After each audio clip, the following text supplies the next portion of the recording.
जय गुरु जी। देवताओं का हिमालय के पास जाना और उनसे सत्कृत हो उन्हें उमा आराधन की विधि बता स्वयं भी एक सुंदर स्थान में जाकर उनकी स्तुति करना। नारद जी बोले, महामते, आपने मैना के पूर्व जन्म की यह शुभ एवं अद्भुत कथा कही है। उनके विवाह का प्रसंग भी मैंने सुन लिया। अब आगे के उत्तम चरित्र का वर्णन कीजिए। ब्रह्मा जी ने कहा, नारद, जब मैना के साथ विवाह करके हिमवान अपने घर को गए, तब तीनों लोकों में बड़ा भारी उत्सव मनाया गया। हिमालय भी अत्यंत प्रसन्न हो मैना के साथ अपने सुखदायक सदन में निवास करने लगे। मुने उस समय श्री विष्णु आदि समस्त देवता और महात्मा मुनि गिरिराज के पास गए। उन सब प्रसन्नतापूर्वक मेरी देवताओं को आया देख महान हिमगिरी ने प्रशंसापूर्वक उन्हें प्रणाम किया और अपने भाग्य की सराहना करते हुए भक्ति भाव से उन सब का आदर सत्कार किया। हाथ जोड़ मस्तक झुकाकर वे बड़े प्रेम से स्तुति करने को उद्यत हुए। शैलराज के शरीर में महान रोमांच हो आया। उनके नेत्रों से प्रेम के आंसू बहने लगे। मुने हिमशैल ने प्रसन्न मन से अत्यंत प्रेम पूर्वक प्रणाम किया और विनीत भाव से खड़े हो श्री विष्णु आदि देवताओं से कहा। हिमाचल बोले, आज मेरा जन्म सफल हो गया। मेरी बड़ी भारी तपस्या सफल हुई। आज मेरा ज्ञान सफल हुआ और आज मेरी सारी क्रियाएं सफल हो गई। आज मैं धन्य हुआ। मेरी सारी भूमि धन्य हुई। मेरा कुल धन्य हुआ। मेरी स्त्री तथा मेरा सब कुछ धन्य हो गया। इसमें संशय नहीं है, क्योंकि आप सब महान देवता एक साथ मिलकर एक ही समय यहाँ पधारे हैं। मुझे अपना सेवक समझकर प्रसन्नतापूर्वक उचित कार्य के लिए आज्ञा दें। हिमगिरी का यह वचन सुनकर वे सब देवता बड़े प्रसन्न हुए और अपने कार्य की सिद्धि मनाते हुए बोले। देवताओं ने कहा, महाप्राज्ञ हिमाचल, हमारा हितकारक वचन सुनो। हम सब लोग जिस काम के लिए यहाँ आए हैं उसे प्रसन्नतापूर्वक बता रहे हैं। गिरिराज, पहले जो जगदम्बा उमा दक्ष कन्या सती के रूप में प्रकट हुई थी और रुद्र पत्नी होकर सुदीर्घ काल तक इस भूतल पर क्रीड़ा करती रही, वे ही अंबिका सती अपने पिता से अनादर पाकर अपनी प्रतिज्ञा का स्मरण करके यज्ञ में शरीर त्याग अपने परम धाम को पधार गई। हिमगिरे, वह कथा लोक में विख्यात है और तुम्हें भी विदित है। यदि वे सती पुनः तुम्हारे घर में प्रकट हो जाएं, तो देवताओं का महान लाभ हो सकता है। ब्रह्मा जी कहते हैं, श्री विष्णु आदि देवताओं की यह बात सुनकर गिरिराज हिमालय मन ही मन प्रसन्न हो आदर से झुक गए और बोले, प्रभु, ऐसा हो तो बड़े सौभाग्य की बात है। तदंतर वे देवता उन्हें बड़े आदर से उमा को प्रसन्न करने की विधि बताकर स्वयं सदाशिव पत्नी उमा की शरण में गए। एक सुंदर स्थान में स्थित हो समस्त देवताओं ने जगदम्बा का स्मरण किया और बारंबार प्रणाम करके वे वहाँ श्रद्धापूर्वक उनकी स्तुति करने लगे।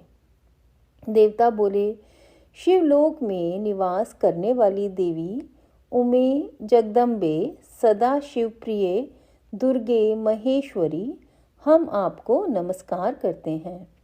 आप पावन शांत रूप श्री शक्ति हैं, परम पावन पुष्टि हैं। अव्यक्त प्रकृति और महातत्व ये आपके ही रूप हैं। हम भक्तिपूर्वक आपको नमस्कार करते हैं। आप कल्याणमयी शिवा हैं। आपके हाथ भी कल्याणकारी हैं। आप शुद्ध, स्थूल, सूक्ष्म और सबका परम आश्रय हैं। अंतर्विद्या और सुविद्या से अत्यंत प्रसन्न रहने वाली आप देवी को हम प्रणाम करते हैं। आप श्रद्धा हैं, आप धृति हैं, आप श्री हैं और आप ही सब में व्याप्त रहने वाली देवी हैं। आप ही सूर्य की किरणें हैं और आप ही अपने प्रपंचों को प्रकाशित करने वाली हैं। ब्रह्मांड रूप शरीर में और जगत के जीवन में रहकर जो ब्रह्मा से लेकर तृण पर्यंत संपूर्ण जगत की पुष्टि करती हैं, उन आदि देवी को हम नमस्कार करते हैं। आप ही वेद माता गायत्री हैं। आप ही सावित्री और सरस्वती हैं। आप ही संपूर्ण जगत के लिए वार्ता नामक वृत्ति हैं और आप ही धर्म स्वरूपा वेद त्रयी हैं। आप ही संपूर्ण भूतों में निद्रा बनकर रहती हैं। उनकी शुद्धा और तृप्ति भी आप ही हैं। आप ही तृष्णा, कांति, छवि, तुष्टि और सदा संपूर्ण आनंदों को देने वाली हैं। आप ही पुण्यकर्ताओं के यहाँ लक्ष्मी बनकर रहती हैं और आप ही पापियों के घर सदा ज्येष्ठा लक्ष्मी की बड़ी बहन दरिद्रता के रूप में वास करती हैं। आप ही संपूर्ण जगत की शांति हैं।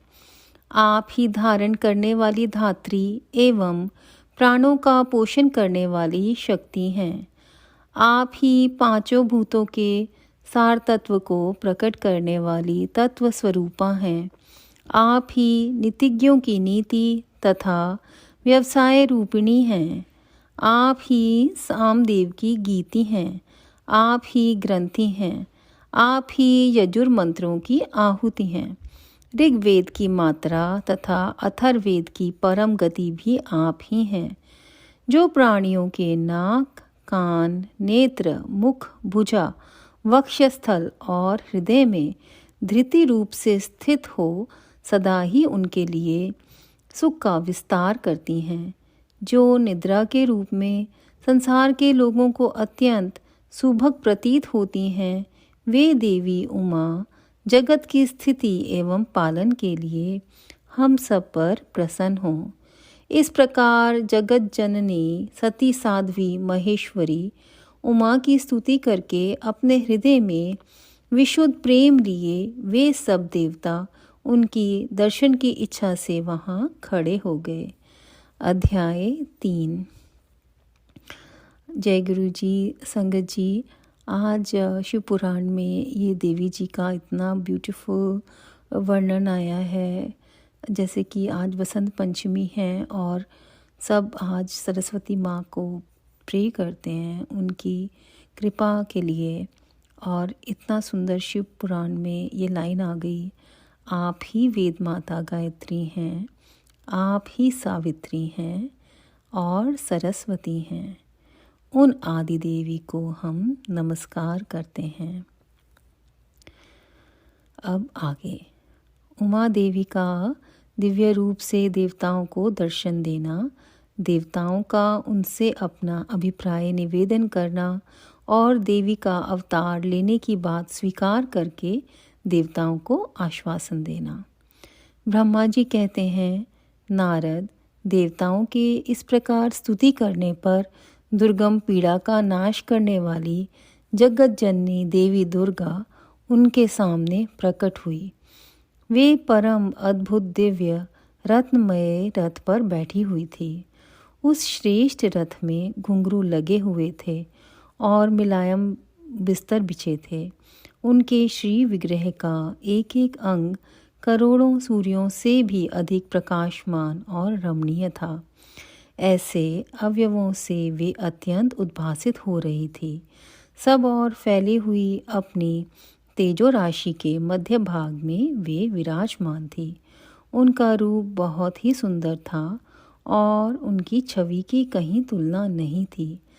सदा शिव के साथ विलास करने वाली उन महामाया की किसी के साथ समानता नहीं थी।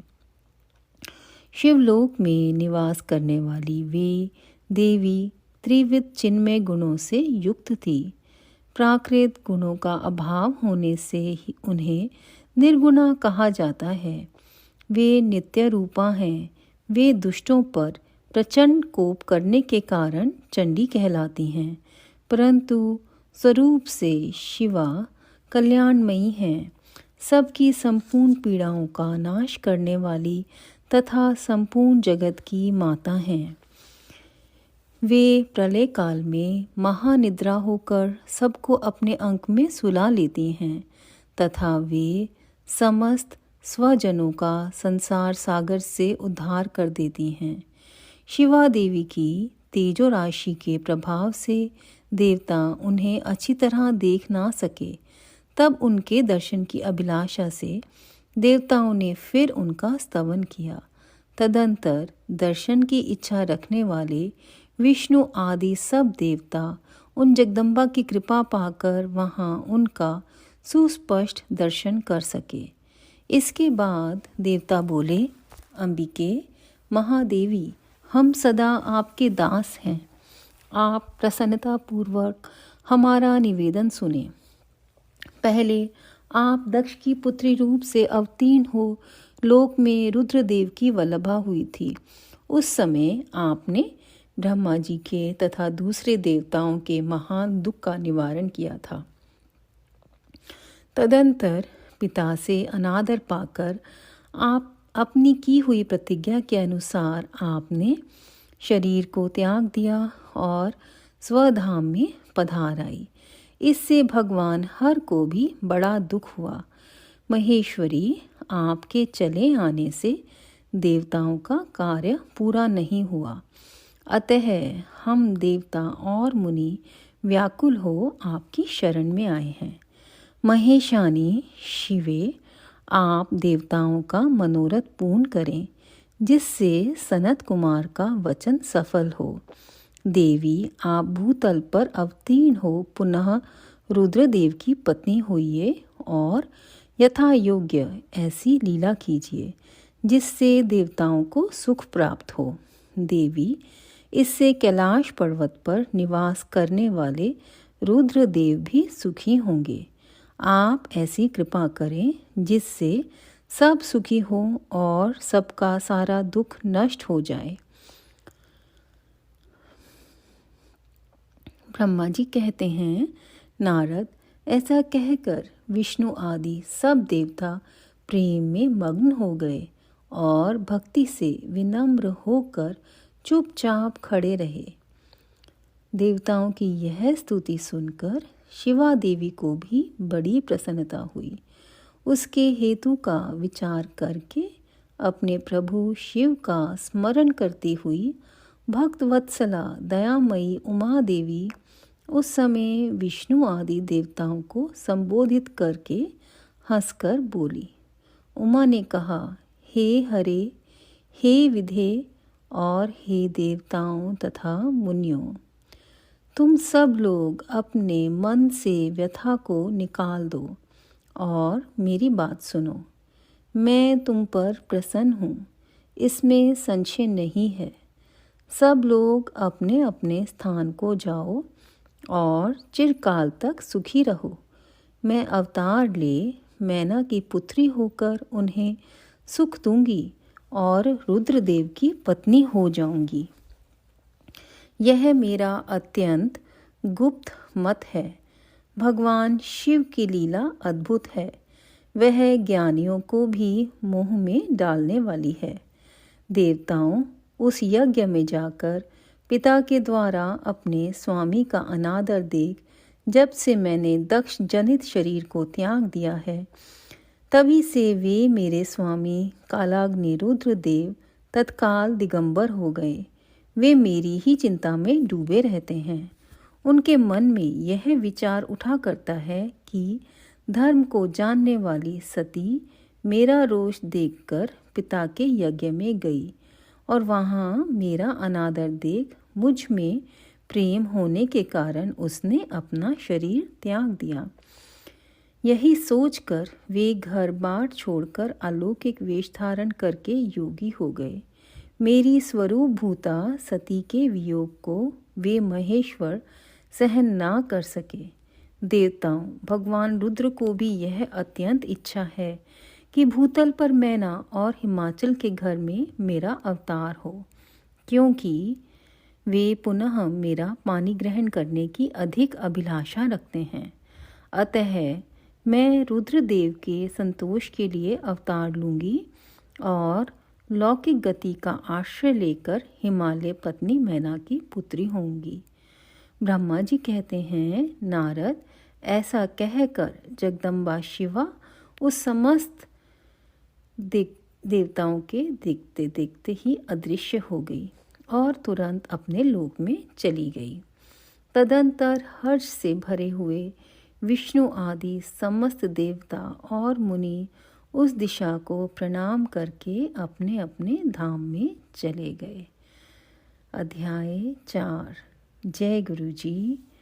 जय गुरु जी। संगत जी, ओम नमः शिवाय। शिव जी सदा सहाय।